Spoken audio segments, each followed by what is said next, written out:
Hey YouTube, so it's Memorial Day, and I guess I could say Happy Memorial Day, but you know, Memorial Day is not supposed to be a day of happiness. It's supposed to be a day of remembrance. However, in this country we tend to forget about the things that were hard to do for people, like dying for one's country, and we tend to move on rather quickly into something more happy. But regardless, I think it's a good time to think about the people who did actually die to give the freedom to us that we have. I'm talking about men who actually were in combat, lost their lives, were injured and stuff. So we need to remember those things, and hopefully those people somewhere in their existence, that their souls find comfort in what they've done, and that what they've done is right and proper for us. Sometimes we tend to think that doing whatever we have to do for freedom is the right thing to do. I don't know if it is or not. But anyway, have a good weekend. I'm going to be cutting this red oak today, so you'll get to see that. So guys, what I'm doing this morning here before the neighbor comes is I'm sharpening this blade.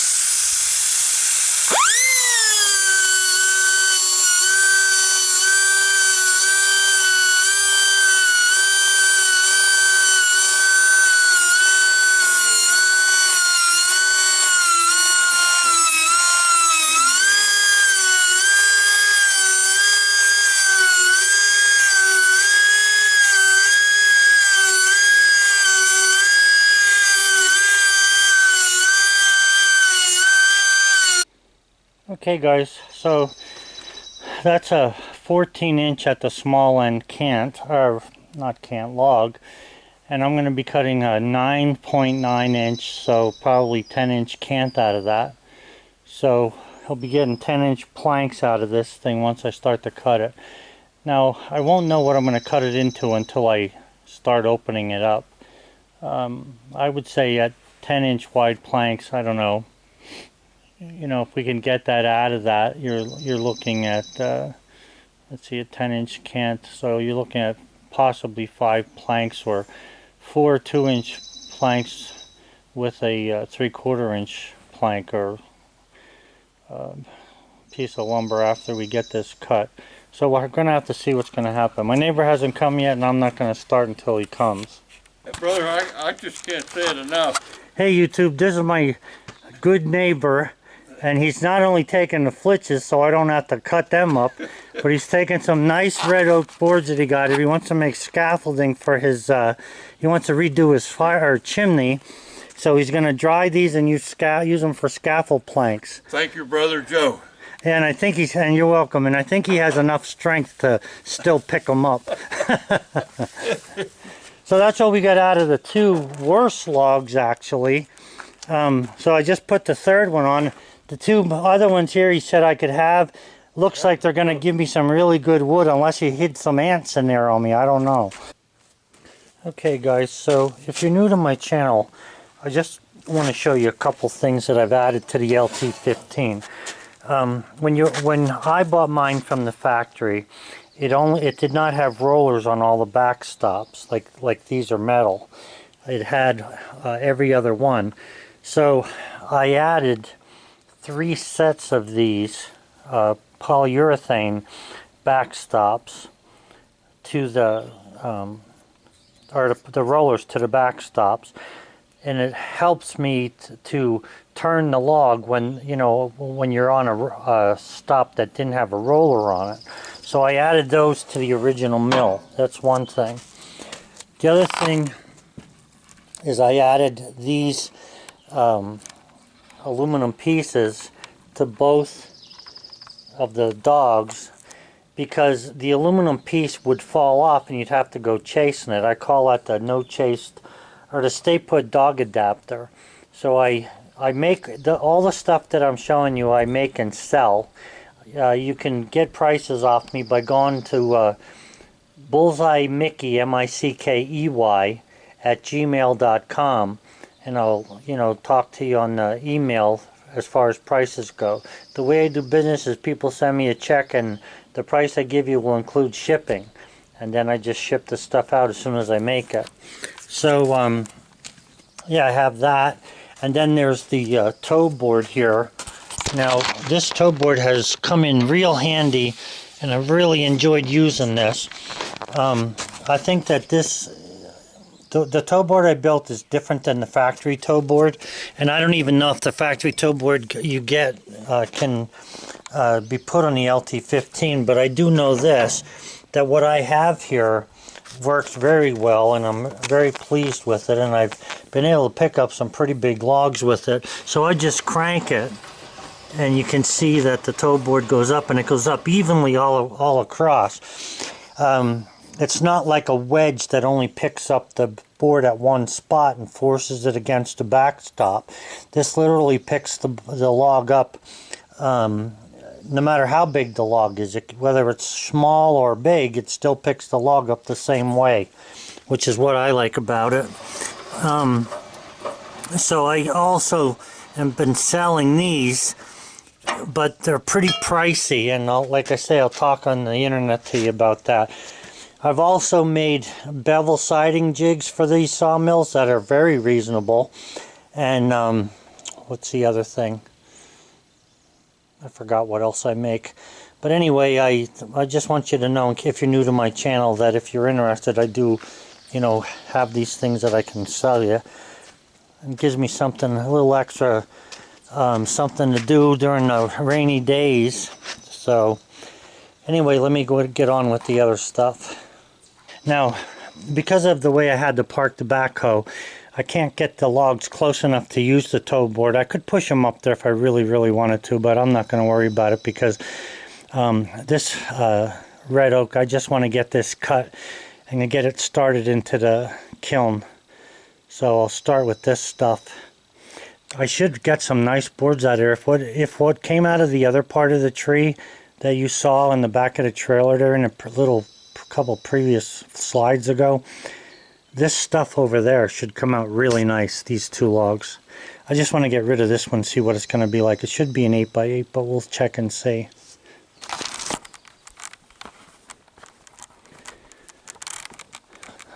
You don't realize how much effort it takes to get rid of the flitches and everything. So this neighbor here knows that, so he takes everything. Not that he needs it. He doesn't burn wood. He has a pellet stove. So he doesn't really need the flitches and stuff, but he'll burn that, have a fire pit for himself. He'll get rid of that, and then him and his wife can enjoy sitting outside a little bit. So anyway, that's where we're at so far. So I'm going to cut this into an 8-inch can.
I usually throw the flitches right onto my sawmill rack or my staging platform. The problem this morning is because I got so many logs here, I have no room for the backhoe to sit up there.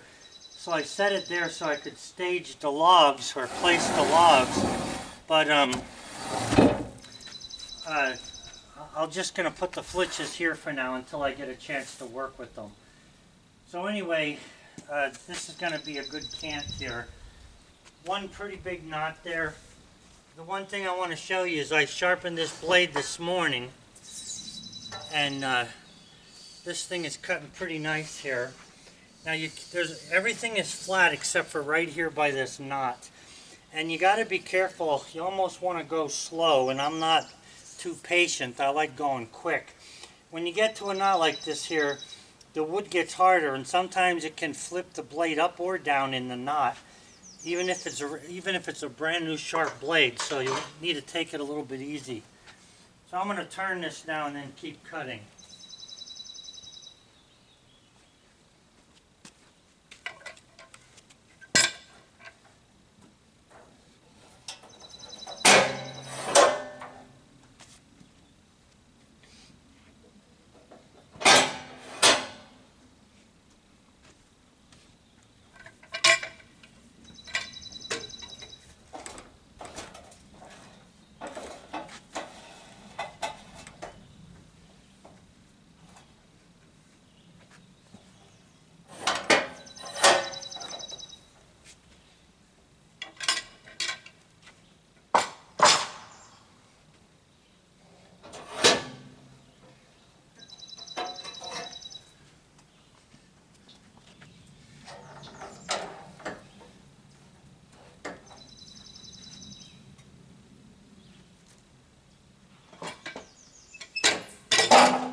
One of the things, you want to make sure that the cut is real straight with your back stops if you're going to end up with a 90-degree log. One of the things you should do is check them periodically, because I found out that they do change position pretty quickly. So you want to make sure that the back stops are on a 90 to the bunk, or else you'll get a crooked cut. And the thing is you won't notice the crooked cut or the crooked cant until you're in your third cut.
I got an email the other day from a guy, and you know who you are, so I'm not going to mention your name.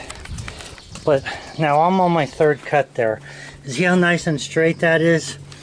Here's one of the other things that can go wrong besides the stuff that I had sent you in an email. When you don't have a backstop up and all you have is your stop against these little welded on pieces that are down here like this, if you go to clamp your wood and you clamp your wood high like this and you don't have a backstop, you have a tendency to cant the log a little bit. So when you get rid of the backstop and you're down to the little metal stops at the bottom on the bottom of the bunk there, you want to try and clamp as low as you can. That'll help to eliminate getting an out of square cant. So I'm going to actually take this and move it down like that, almost as far as I can, to be able to hook that. I'm going to just set the camera down there for a second. Now sometimes, depending upon the wood and how close you cut the cant, you might be able to do that, which is to hook right at the bottom. Occasionally you'll have a little rounded edge at the very bottom, like this one here, for instance. Well, that's actually pretty square, so I should be able to go against that. So I'm going to hook that like that and just tie into the bottom. Now what that means is that I can cut the top off this cant. I don't need this at all, so I can put that down. What this means is I can cut the top of that cant off of there, and then I can just go ahead and cut all the boards. Now, it's not always the best thing to do to cut the last cant or the last flitch and continue cutting all your boards, because sometimes you end up with a knot in every board that if you turn the log, you might end up with a knot in one board. It all depends on what the boards look like. So I'm going to just take a look at the other side of this thing. Yeah, this has a pretty big knot in the middle of it there, and right here. So the best way to cut this would be to continue on with, after I cut the cant, to just plain continue with what I have started there. So I'm just going to cut them all the way down through. Now here's the thing. My neighbor left these two logs. He doesn't want these, and he doesn't want this one. My problem is I need 8'3" in the kiln, and what I told him to cut for me was 8'6". The reason I told him 6 is because most people don't cut a very good straight cut, so I figured that would give me enough space. So he did cut pretty good, so I need to trim a little bit off of this thing before I start cutting boards out of it. So that's what I'm going to do next. I'm just going to cut this down to 8'3", and then I'll start putting it into the kiln. Man, it's a beautiful day today. Oh, way over 100. It's 135 in the kiln today.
This board here has the pith in it, so I don't know if you can see it there, but it's got some crack to it.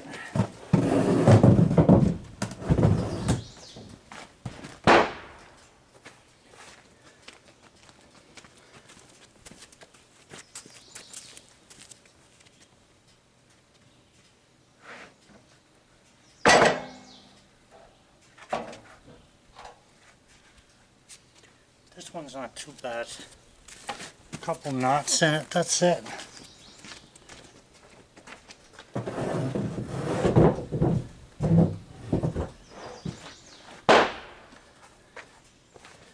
Now this next piece is no good.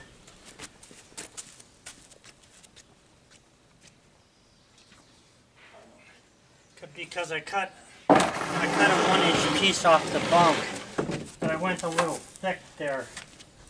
Let me check it.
What I noticed about my mill here is that if you're coming up from the bottom, you should add a 1/16 to whatever you want. In other words, if you need an inch, you should set the setting at 1 1/16 inches. But when you're going down, you need to set it an extra 1/8. I noticed that if you're trying to keep them pretty accurate. Okay, so now we have the kiln started getting loaded up again. So it was, yeah, and I'm out of breath. It was empty for 2 or 3 days, and now we're working on filling it back up. But I won't be filling it too quick because I'm going to be working on pines soon. Whatever I get from these other 2 logs here, because I want to get them out of the way. That'll be it then. Okay guys, well, it's about 3 o'clock on Memorial Day and I've had it. It's pretty hot today. Must be at least 75. So I gotta clean this up, but I'm not gonna clean that up today. I'm too tired. I'm just gonna sweep up, get rid of the sawdust, and that'll be it. Have a good one.